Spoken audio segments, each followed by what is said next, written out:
Assalamualaikum warahmatullahi wabarakatuh. Halo teman-teman, perkenalkan saya Sandra Hidayat, penerima beasiswa Indonesia Bangkit tahun 2023. Nah, di video kali ini teman-teman, saya akan berbagi informasi tentang standar sertifikat kompetensi bahasa. Jadi, kalau kita berbicara tentang sertifikat bahasa ini apa ya, sangat-sangat krusial lah ya. Bahkan banyak orang yang nggak jadi daftar beasiswa itu gara-gara karena ada TOEFL-nya lah, karena ada TOEFL-nya lah. Nah, di sini saya akan mencoba untuk membahas standar minimal atau standar sertifikat kompetensi bahasa sesuai dengan program studi dan juga jenjang dalam beasiswa Indonesia Bangkit ini. Tapi sebelum itu jangan lupa untuk subscribe dan bagikan video ini seluas mungkin, semoga menjadi amal jariah untuk kita semuanya. Oke, kita bahas yang pertama teman-teman, untuk S1 atau sarjana dalam negeri. Jadi teman-teman yang baru ingin mendaftar untuk jenjang S1 itu harus mempersiapkan sertifikat yang pertama, sertifikat bahasa Inggris ya. Kalau jurusan teman-teman itu jurusan yang umum atau jurusannya sosial dan lain segala macamnya, teman-teman cukup melampirkan sertifikat kompetensi bahasa Inggris saja. Dan di sini syaratnya adalah TOEFL, yaitu TOEFL ITP. Tapi skornya adalah 400. Ingat ya, TOEFL ITP itu yang resmi ya, jangan sembarangan karena ada namanya TOEFL Prediction, ada TOEFL-TOEFL di lembaga kursus, maka harus dipastikan betul itu resmi ITP apa bukan. Nah, nanti di akhir video akan saya lampirkan contoh sertifikat TOEFL ITP yang resmi dari ITS ya. Oke, berikutnya teman-teman, yaitu ada sertifikat kompetensi bahasa Arab ya. Jadi sertifikat kompetensi bahasa Arab itu teman-teman dapat lampirkan kalau teman-teman itu jurusannya atau program studinya itu rumpun agama. Ya, jadi kalau teman-teman nanti mendaftarnya pendidikan agama Islam misalkan atau tafsir atau Quran atau hadis atau segala macamnya, maka teman-teman juga harus melampirkan sertifikat bahasa Arabnya. Tapi mudah teman-teman. Teman-teman apa namanya, sertifikatnya ini boleh didapatkan atau teman-teman bisa tes langsung di Pusat Bahasa PTKIN. Jadi Pusat Bahasa IAIN, Pusat Bahasa UIN, Pusat Bahasa STAIN, teman-teman boleh tes di sana dan apa namanya itu bisa digunakan. Nah, minimal skornya berapa, Kak? Minimal skornya adalah 450.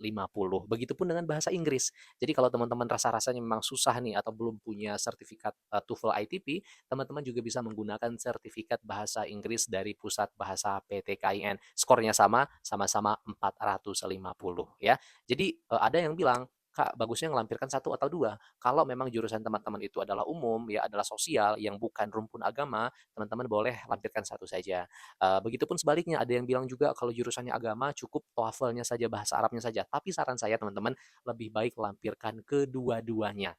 Apapun jurusan teman-teman, lampirkan bahasa Arab, lampirkan bahasa Inggris. Oke, itu yang pertama. Yang kedua, itu adalah tingkat magister dalam negeri atau S2 dalam negeri.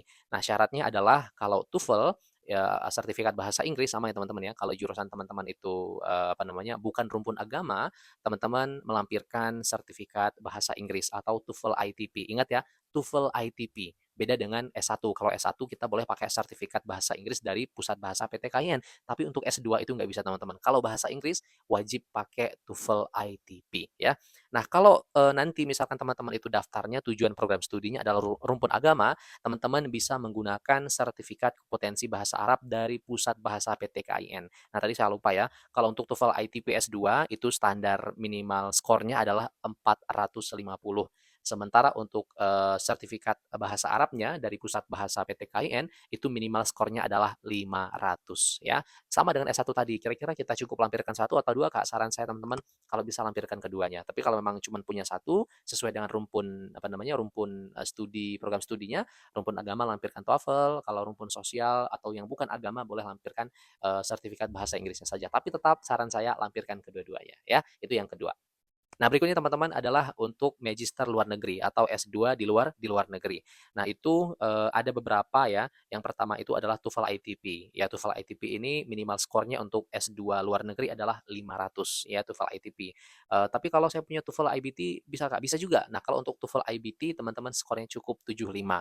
Kalau saya punyanya IELTS lebih bagus lagi gitu kan. Karena IELTS ini skornya di 6,0 ya atau 6,0. Nah, kalau bahasa Arabnya gimana, Kak? Kalau untuk bahasa Arab, teman-teman masih bisa menggunakan sertifikat yang didapatkan dari Pusat Bahasa PTKIN ya. Skornya berapa? Skornya adalah 550 untuk teman-teman yang mendaftar ke Timur Tengah misalkan, atau pendaftarannya nanti rumpun agama atau rumpun pendidikan agama Islam. Tapi yang paling penting kalau teman-teman ingin menempuh misalkan pengen ambil di Timur Tengah ya, di Al-Azhar, di Kairo ataupun mungkin di Madinah dan segala macam, teman-teman wajib untuk melampirkan sertifikat bahasa Arabnya. Tapi saya sekali lagi sarankan kalau bisa persiapkan kedua-duanya ya.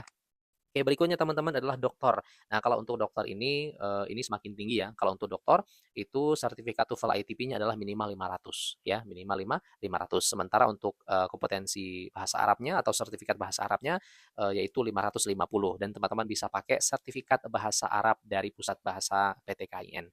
Nah, kemudian yang terakhir adalah untuk doktor atau S3 luar negeri ya. Nah, untuk S3 luar negeri ini teman-teman kalau yang bahasa Inggris itu bisa melampirkan TOEFL ITP skornya 550, kalau TOEFL IBT 85, kalau IELTS 6,5. Itu untuk yang bahasa Inggris. Bahasa Arabnya gimana, Kak? Bahasa Arabnya teman-teman bisa pakai sertifikat kompetensi bahasa Arab Pusat Bahasa PTKIN, skornya adalah 600. Jadi yang paling tinggi lah ya dibandingkan jenjang-jenjang yang lainnya. Tapi sekali lagi teman-teman, kalau memang hanya punya satu saja, asalkan itu sesuai dengan rumpun studinya atau negara tujuannya, misalkan kalau di Timur Tengah, maka lampirkan sertifikat bahasa Arab. Kalau di luar negerinya itu ke Eropa, ke Australia, atau di Asia, maka teman-teman boleh lampirkan sertifikat bahasa Inggris tadi. Tapi kalau bisa kedua-duanya, kenapa tidak? Ya. Jadi mungkin itu teman-teman untuk informasi standar sertifikat kompetensi bahasa untuk persyaratan beasiswa Indonesia Bangkit. Nah, bagi teman-teman yang ingin mempersiapkan diri juga untuk tes TOEFL ya, boleh teman-teman nanti hubungi saja nomor yang tertera di description. Nanti akan kita ada kelas untuk sama-sama belajar TOEFL ya, untuk persiapan beasiswa Indonesia Bangkit ini. Ya, mungkin demikian. Kalau ada pertanyaan silahkan tanyakan di kolom komentar. Demikian. Assalamualaikum warahmatullahi wabarakatuh. Barakallahu fikum.